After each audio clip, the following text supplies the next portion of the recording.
Okay, hey everyone, I'm here with Gordon Douglas, and Hi. a comedian and a comedian extraordinaire and Well, amazing Christian. And so Gordon is a guest speaker for our Pulaski County Free Women's Center fundraiser, and he graciously agreed to allow me to interview him because he is truly an extraordinary man. I've been talking with him for a good hour about his life, and I would love for everyone to hear everything he's done.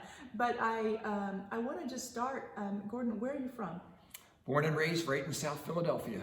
A South Philadelphia boy. The city of brotherly shove. the city of the Army-Navy game. Yeah, for sure. Yeah. And so you're a comedian. Yes. That's Okay. probably what I'm known for more than anything. And how many years have you been doing this? Since 1977. Hard to believe. 40 years. Wow. Wow. And you kind of had a famous start. I mean, you really got a great platform to start, right? Yeah, I did not start at the bottom. I'm mentoring some young comedians today that have to go to 100 open mics and be in church basements. My very first show was with a pretty big name singer in Philadelphia named Julie DeJohn. She had a couple big hits in the 50s. She was on Johnny Carson's show many times, and she was on the Mike Douglas show 74 times, and that she opened for Sinatra for many years. Wow. The long story short is her son ended up on my Little League team. I saw her when she came to pick him up. I said, I know her. I see her on TV. And I asked her. What was she driving? She was a big old Lincoln Continental. Purple. It was purple. And I saw this big car pull up to the ball field, and she got out and said, I've seen her before, and that's the lady that's on TV, and she sings. Wow. And so she trained you. Yes, I asked her, how do you get into this stuff? And she started to listen to me and help me write, took me to a couple shows so I could watch what she does, how audiences respond. Wow. Preparation, so many things. What year was this? 1976. Okay, anyway, this is the best part ever. Who did you open for? Who did I open for? No, I mean, who was your first show? Yeah. When Julie finally figured out, she said, when you get 10 good minutes, you can open for me. It took 6 months. Jerry Seinfeld said it took him 10 years to get a 30-minute show. Okay. But yeah, she said, I think you're ready. I did a show with Bill Haley and the Comets, who gosh. maybe some of your listeners don't know, but if you know the song from Happy Days, 1 o'clock, 2 o'clock, 3 o'clock, rock, right? He had a lot of big swinging sax songs back in the early 50s. And he grew up in my town. Wow. And his saxophone player had passed away, left money in his will to do a show in his honor. And so you had a mic drop moment. Yes. I'm doing my very first show in front of all professional entertainers.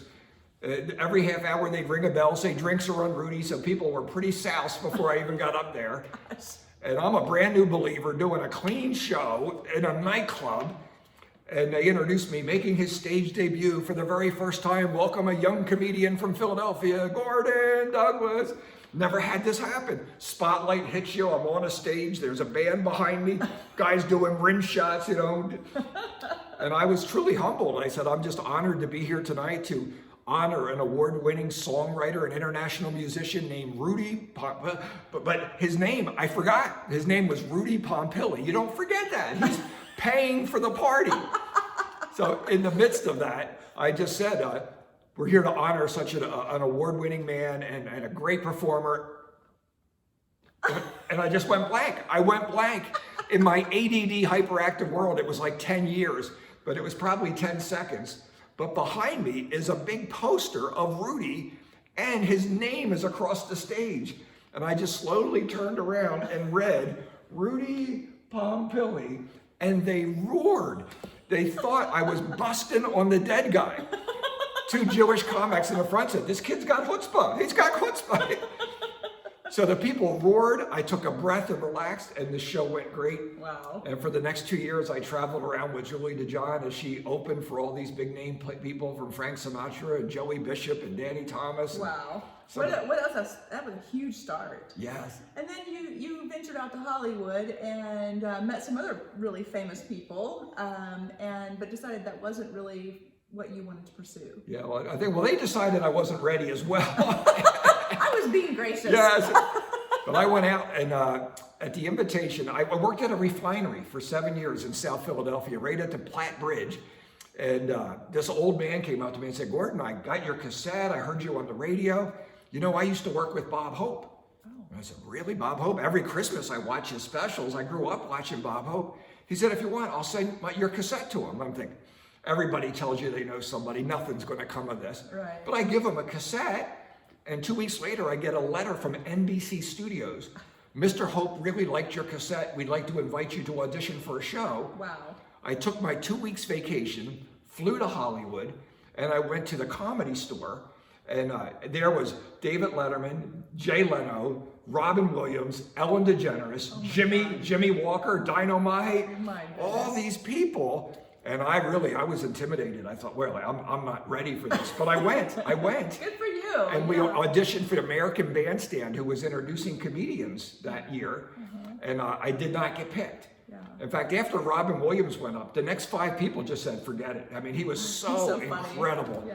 Every night I watched him. Every night it was 10 minutes of new material. Wow. Between the drugs and his creativity. He was bizarrely funny. Yeah. But other people would just practice every night their same 3 minutes.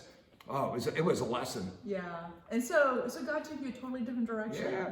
And so you mentioned earlier that you had been born again before you even started this with on the main event of the circuit.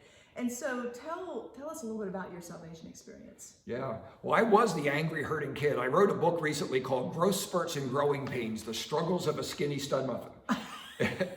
It's a comedy biography, Reader's Digest, Chicken Soup for the Soul, 39 things, but there's 10 of the best things I ever did that helped me growth spurts. And then honestly, I want my kids to avoid some of my mistakes, so I wrote 10 of the stupidest things I've done. Nice. Things that hurt me or hurt others. I want to be transparent. I've done some stupid things. Yeah. What's amazing is God loved me anyway. Right. But in the midst of this, my parents weren't happy with some of my bad choices, and I got kicked out of my house. Not so much even for a bad choice. I got kicked out because of a haircut. In the 70s. My dad said, get your hair cut or get out. Now, I have raised 14 boys, and I tell them, you can grow your hair, you can dye it, braid it, spike it, dreadlock. I don't care. You know what they do? Shave their heads. There's something rebellious. There's something rebellious in our heart. But yeah, I was kicked out of my house, and I was too stubborn to get my hair cut, and my dad was too stubborn to let me come back. And it came to be Christmas time. I had nowhere to go. And my roommate at trade school said, why don't you come to my house? And next thing you know, he took me to his church. His church took me to a retreat out in the Pocono Mountains. And I had grown up in church, and I knew about Noah's Ark. I knew about Daniel and the lion's den. I knew about David and Goliath. I knew that Jesus was crucified, dead, buried, and rose again on the 3rd day. Right. I just never knew he did it for me. Wow. And all of a sudden, this Hispanic preacher named Rick Rodriguez, a Marine just home from Vietnam, he gave the most incredible yelling, screaming gospel presentation I've ever heard. Look at me, you dirty, rotten sinners. I don't know why God loves you, but he does. And he explained the gospel that I had heard a million times, but I never heard it with ears to hear. Wow. I was so aware of my sin. I knew I was a sinner. That wasn't an issue. Some people don't think they have any problems. Right. I'm better than them, or they compare themselves, but no, you go through the 10 commandments. I mean, I've broken every one of them. Yeah. And I was aware, but I didn't know that when Jesus died on the cross, he did it for me. And when he explained that so clearly, and I put my name in John 3:16, for God so loved me, Gordon. Right. Now I know he loves the world. He's God. He's got to love the world, but me? Right. And then I said, no, he came for you, and he died for you, and he wants you in his family. I'm kicked out of my family, and to be part of God's family? Right. I couldn't believe he's offered me a new life, a new start. He knows everything I did, and he still wants me. Wow. I was just overwhelmed. I mean, the more you know of your sin, the more amazing grace is. Yes, that is so And true. we water it down today. We just want people to say a prayer and get a ticket to heaven, but No. we need That's that. not surrender. Yeah. Yeah. And so you surrendered to Christ then. Yeah, it was Was it scary? It was terrifying and emotional, and I didn't know what, but I did go home and I called my family and I asked for forgiveness. And you know, it's interesting you say that because I had a very similar experience. You know, I remember the day I surrendered to Christ, people want him as their savior, but not their Lord. Yes, big deal. And it was scary, but it was scary because I didn't know who God was. Yeah. The more you discover who God is, the better it gets. Yeah. Yeah. And we trust God to get us to heaven, but we stop so short of that. And really that idea that God wants to get heaven into us, Right. or the way I put it in my show, is that God has a plan to get us to heaven. And many people don't know that. They don't know why he died and that he had to die, and it was part of God's plan. Right. But after that, he also has a plan for us when we're on earth. To have heaven on earth. Yes. To have heaven inside of us. We are the kingdom of heaven is within us. It's amazing. It's amazing. So really, it was 2 years later, I was on a similar retreat, and I heard, remember, back in the 70s, we had bumper stickers. God has a wonderful plan for your life. And I wanted to go to heaven, but I also wanted to do my own thing. Right. And I tell people, I don't know if you can see it online, but I have a scar on my forehead from running through doors God hasn't opened yet. Well, let's talk about that a little bit. I want to kind of, when we were talking earlier, you have done so many extraordinary things, and I know that you do the stand-up comedy for a living now. But you've also spent over 30 years working with special needs kids. Yes. And can you give us just in a nutshell kind of what you've done and how that's affected your life and the lives of others? Sure. What was life-changing, my dad had a brain tumor when I was a sophomore in high school, and it left him paralyzed from the waist down, blind and deaf on one side. All the nerves were cut to the one side of his face. So I watched my dad suffer through 23 years of 17 surgeries. And I went to trade school because I had nowhere to go, and I went to this military trade school people think of as an orphanage, and it really was a rescue program for me. And I learned the trade of carpentry, so I started building my dad things. He needed his doorways widened. He had special fixtures on his sink so he could reach, and things that you just don't even think about.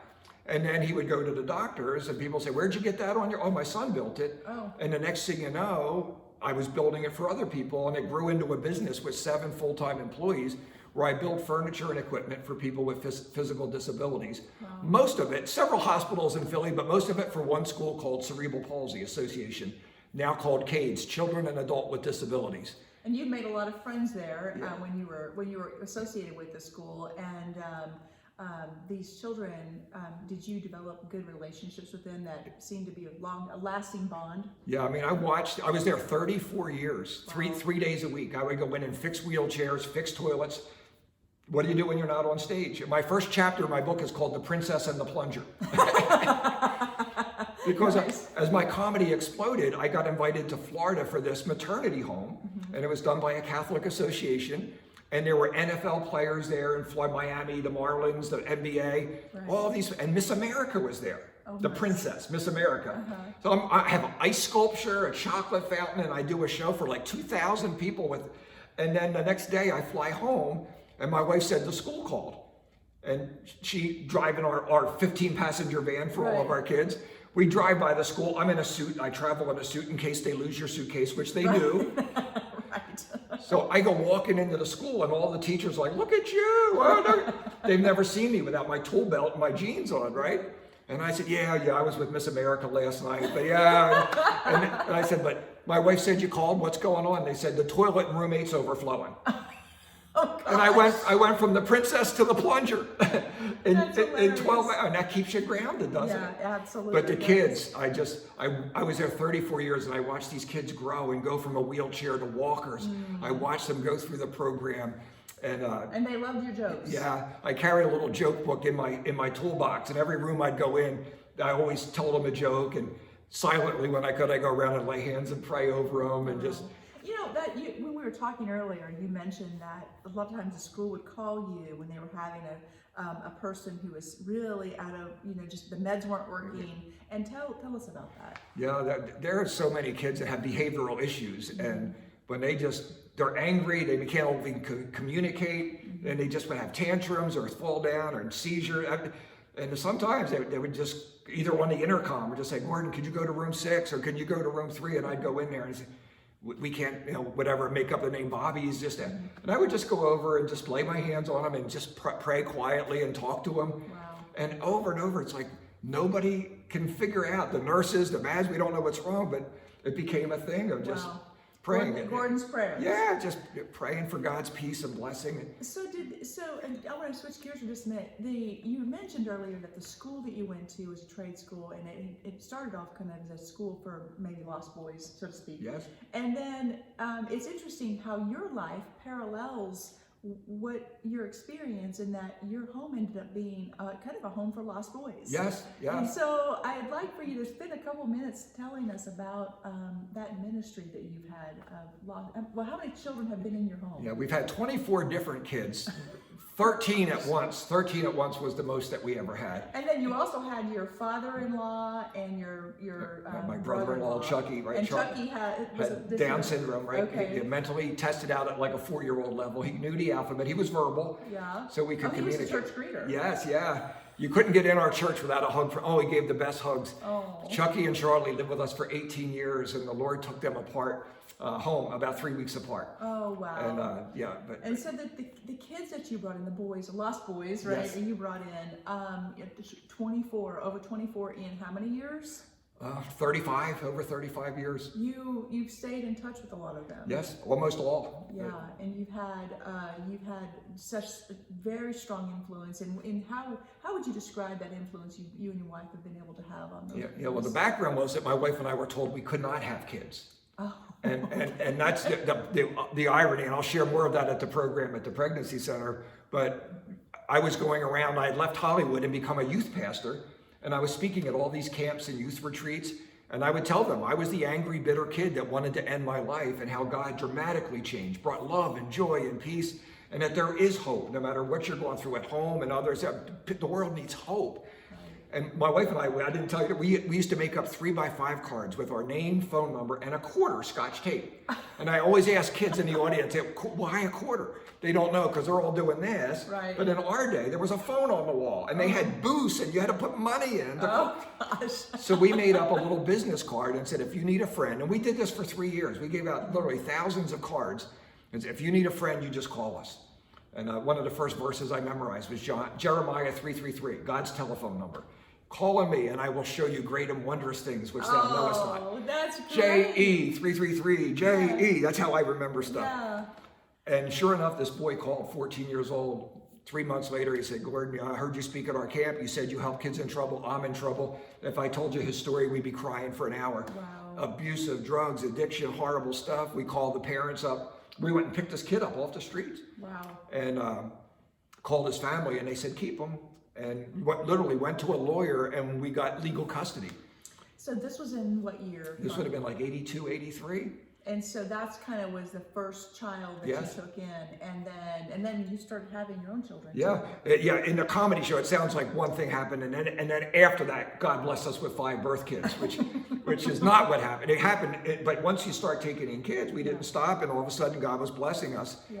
and our house just grew. And my father-in-law had a stroke; he moved in with us, and brought his son Chucky. Yeah. So we had a stroke victim, a Down syndrome, 3 alcohol and abuse issues. And then the local prison called and said, we're too crowded. Could somebody watch prisoners? So we had 2 people under house arrest. And that's over a 10-year period. And God blessed us with the 5 kids. And that led to 13 people living with us. Wow. And every time one left, God brought another one. And if 2 left, and it's been amazing. We had no plan. We had no training. And you all did this without, there was no state assistance. No. This was not foster care. This was just you all living out Christ in the hands of I tell Jesus. people, open heart, open home. Yeah. And the training, as you mentioned, the Williamson College of Trades, as it's called now, they wanted to impart godly values and teach a kid a trade so that he would be a contributor to society. So you were able to do that with these kids. So that same model, I moved my wood shop into my basement at scale down, and every kid, whether it was my birth kids or others, work with me in the shop. Wow. And the girls, they love it. That was that's extraordinary. Build stuff, Yeah. and they good sand, and we would polyurethane, and they would make decent money. I pay well. Wow. But and then they learn about tithing, and they learn about giving, and what are you going to do with this money? And Right. my wife, the accountant, would set them up a little budget, open an account, so they learn money skills, they learn job skills. And when you're driving to a site to build a ramp, or you're just sanding boards for 3 hours, some of the best conversations, Right. kids just open up. Or when they see you hit your finger with the hammer, and you don't curse. Right. One of the boys that lived with me said, I can't believe you didn't cuss. Right. He said, if that was my dad, he would have. And I said, well, I wanted to. Yeah, that is such a rich and extraordinary example, and of how we can, a regular person can just make such a vast difference in somebody's life. And these kids that you took in, their lives are forever changed. Yeah. And wow, thank you for sharing that with us. I mean, that is amazing. You also mentioned earlier your work with pregnancy resource centers. Now that's how we met, through our pregnancy resource center, because you're our special speaker tomorrow night. But how long have you been working with pregnancy resource centers? Yeah, since 1987. I'll never forget the night. Back in the days when they had Sunday night services, our little Stony Bank Community Church, built in 1811, prior to the first Great Awakening, I forget my times, but this young girl came and showed a black and white movie called Silent Scream. And it was about a baby being aborted. And back when the technology, you could see the baby trying to get away from the instrument and crying out as the baby was killed. And I couldn't believe this actually happened. Right. And she said, I have a burden for women, and we're going to open this center. And immediately my pastor and I, we got involved with opening this center called the Delaware County Pregnancy Center. And I've been the pastoral advisor for the last 25 years. Wow. Yeah, it's really different. It's quite different than what used to be the kind of the pro-life movement. Now I know with our pregnancy center, we don't just say, hey, don't abort your baby, don't kill your baby, whatever. We say, hey, we're going to help you. Yeah. We're going to help you and give you the resources you need to either keep your baby. I know our Nativity House, we provided a place for women who have babies to live for a year after the baby's born. Yeah. And give them the resources they need so that they can meet their baby, and if they can't keep the baby, then of course I do lots of adoptions. Yeah, there's adoption options. Yeah. So you are part of and I know your heart is in this. You travel all over the United States and are basically providing entertainment for these banquets and really fundraise for these banquets. And these centers, I'm sorry. Yeah, I got in a debate on a plane with the guy because he asked what I did and where I was going, and I told him I'm raising money for this pregnancy center. Or what's that? Well, we give women alternatives to abortion, and that's an interesting plane conversation because people are listening. Right. And he got real angry with me. He said, "You're not pro-life. You're pro-birth. You don't care about those kids after they're born," which is a pretty common argument today. Which you have a great counter to. Well, I've raised 24 that weren't mine. So not only my own story, but having spoken now to over 300 banquets in 41 different states, I haven't met one that kicked a woman out after the baby was born. And I mean, he has a valid point from the standpoint of, if you really are believing something, then you do need to put some power behind your words. You need to put your money where your mouth is. Yes. And you have such a great story to do that. So much credibility. And that's what a wonderful testimony. Yeah, we actually, as the boys got older, and God blessed me with 3 daughters, we stopped taking in troubled boys. So we started taking in. We had a young couple with a baby that were going through a tough time, and sadly, sometimes even in churches, the churches say get an abortion or not, or families or leaders. So we had this young couple with a baby live with us for 3 years. Wow. And the husband went through nursing school. Wow. And we let them stay because he needed a job and to help the mom.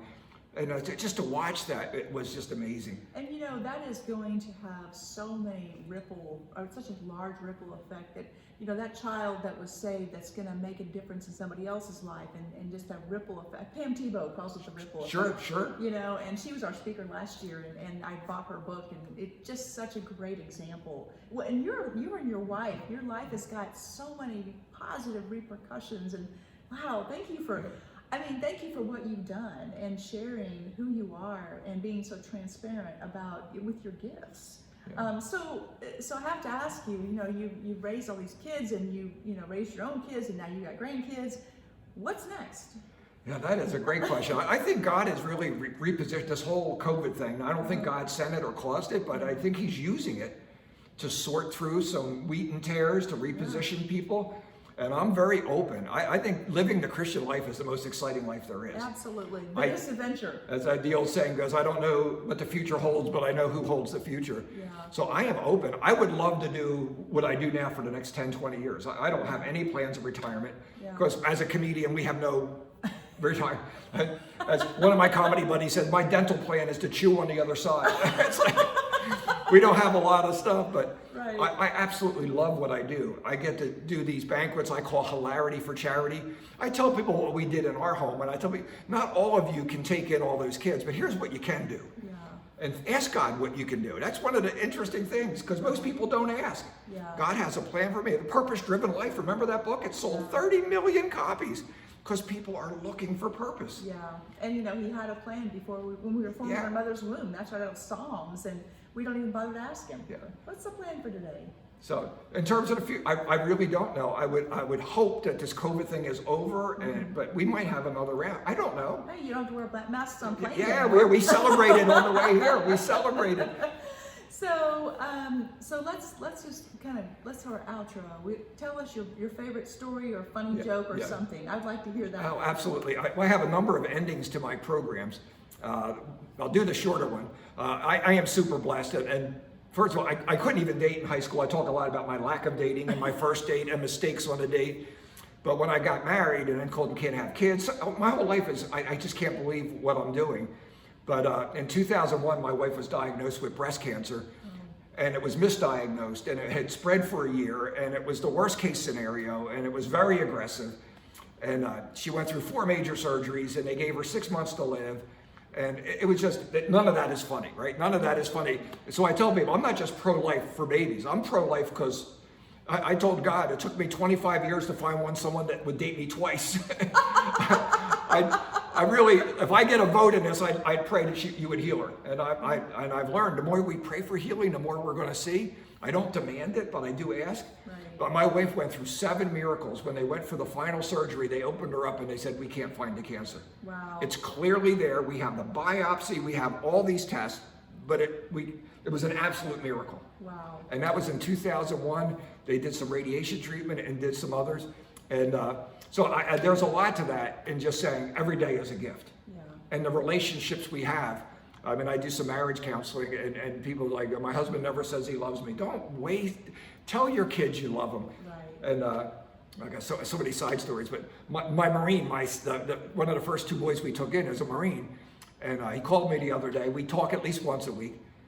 And he calls my wife Mom, but he calls me Pastor G, G-Dog, G-Diddy, you know, what is that?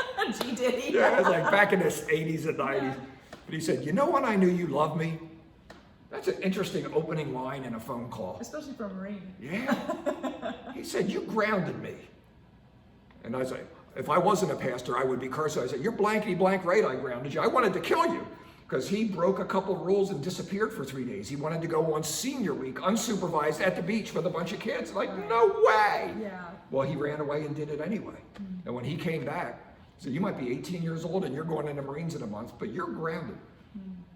What? I said, either hit the streets or, and he said, nobody ever cared enough to ground me. He said, I always did whatever I wanted. I can't believe you grounded. He said, I still can't believe you grounded me. So that was interesting. But you can't get in our house without my wife giving you a hug and saying, I love you and bless you. And the funny part of the story is we saw the love of Christ in our community. Not just my church, but people brought bandages, brought food to feed all of our kids, cleaned our house. Wow. Did all this stuff for weeks and months as my wife recovered. And someone sent us a bottle of shark cartilage. Now, I don't know if you know about this in Missouri. Big study about 5 years ago. Sharks don't get cancer. How did they figure that out? I mean, some sick shark, I don't know. But they sell it at health food stores. $80 for 30 pills. Well, I went and I checked the price, and my wife took them. People say, did it heal her? I said, I don't know. But she is swimming faster than ever. Well, that's one of my favorite, it's my wife's favorite joke, because Oh, sometimes life is hard. Yeah. And you don't know whether to laugh or cry. Right. But I tell you, when you know the Lord, you don't have to worry about death. Absolutely. And that every day is a gift in every relationship, so treasure what you have. Yeah. And that's kind of one of the ways I love to end my program. Well, And it's my wife's favorite joke. Well, if it's your wife's favorite joke, then it's definitely what you should end your program with. Yeah. And thank you so much for letting me interview you, and I hope everyone enjoyed this. It was